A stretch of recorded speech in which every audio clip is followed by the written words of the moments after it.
Salut, c'est Fanny, bienvenue dans cette vidéo sur la préparation de mon bout de chemin vers Compostelle. Alors aujourd'hui, je vais vous parler de mon matériel pour la popote, ce que j'appellerais dinette à Fanny. Voilà, c'est quelques éléments qui peuvent être utiles pour manger en bivouac, sachant que moi je vais manger principalement, faire mes petits déj le matin en bivouac, les repas du soir en bivouac. Et le midi, je mangerai sandwich ou dans des auberges sur le chemin. Le soir, je n'exclus pas non plus de manger peut-être avec des gens que je rencontrerai, soit dans des restos, soit dans leur gîte, je verrai. Voilà, je me laisse libre de faire ce que je veux quand je veux. Donc voici les premiers ustensiles. Alors, il y avait une petite pochette orange. Là-dedans, qu'est-ce qu'il y a? Ma popote principale, c'est-à-dire une espèce de mug avec un petit couvercle pratique, des petits trous pour évacuer l'eau. À l'intérieur, j'ai un petit sachet vert, un briquet, une bonbonne de gaz et un chiffon. Alors, le petit sachet vert, qu'est-ce que c'est? C'est le réchaud, tout petit, tout mignon. C'est la rando pour les nuls, Chris, qui m'a donné ce conseil. Il y a plein de ressources, ce type. Allez voir sa page Facebook, elle est vraiment géniale.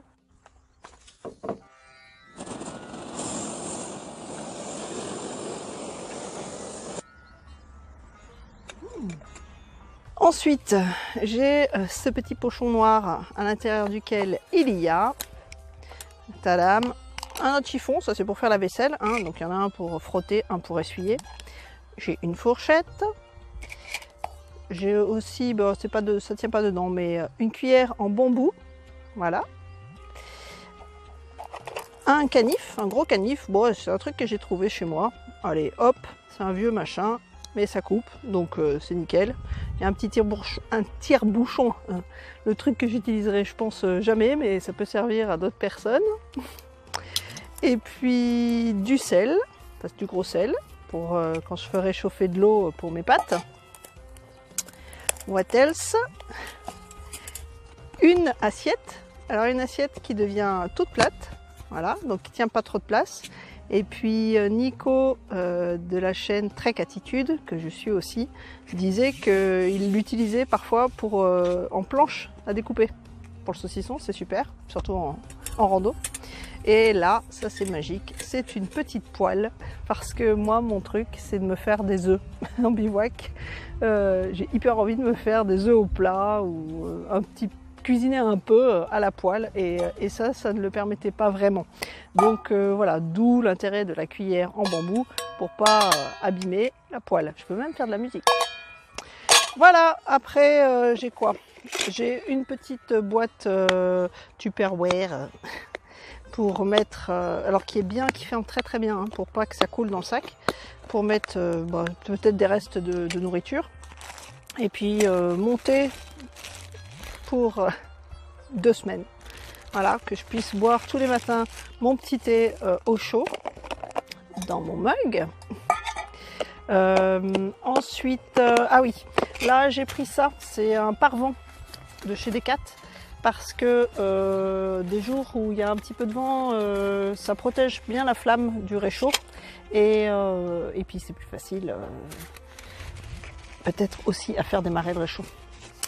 Voilà, quoi d'autre? Ça, c'est un petit tapis de sol qui pourrait être utile aussi quand je vais regarder les matchs de hand dans notre club préféré, où les sièges sont un peu froids, donc ça protégera là pendant la rando les fesses contre l'humidité et le froid, au moins. Voilà, ça je suis pas. Côté boisson, oups, je fais tomber la caméra, génial. Côté boisson, là c'est clair, je prends ma poche à eau Oxytis, je vous montre pas le tube, mais voilà, que je mets aussi dans une protection isolante, donc contre la chaleur et le froid. Bon, en l'occurrence, je pense qu'en août, ce sera plutôt la chaleur. Et vraiment, j'adore cette marque. Cette poche, elle est géniale. Elle se nettoie super facilement. et elle contient 2 litres. Donc moi j'ai toujours soif, donc je suis bien contente. Voilà, et en plus j'amènerai ça, c'est ce qu'on appelle une algène. On me l'avait filé celle-là. Pourquoi? Pour mettre de l'eau, plus pour cuisiner. Et ça sera plus de l'eau pour boire en journée, le soir, mais là pour cuisiner et puis me laver un peu quand voilà, je vais faire ça discrètement. J'aurai mon eau, il y a 1 litre d'eau supplémentaire. Voilà, c'est comme ça. Au pire, je ne serai jamais à court d'eau. Bon bah voilà, je crois que j'ai fait le tour. Voilà, alors, si vous avez des commentaires, des conseils, des choses que vous prenez vous et que je n'aurais pas prises, des choses que vous enlèveriez, je pense que la rando pour les nuls va me dire que mon parvent, il va aller se faire voir. Mais non, je l'ai maintenant, je le garde. Si vous avez donc des avis X ou Y, n'hésitez pas à les mettre en dessous, là, dans les commentaires. Je lis tout, je réponds. Et parfois, je suis même les conseils. Oui, ça m'arrive. Donc, merci à tous de me suivre. Et puis, je vous dis à bientôt pour une prochaine vidéo sur tout ce qu'il faut pour se laver et se soigner. À bientôt, merci.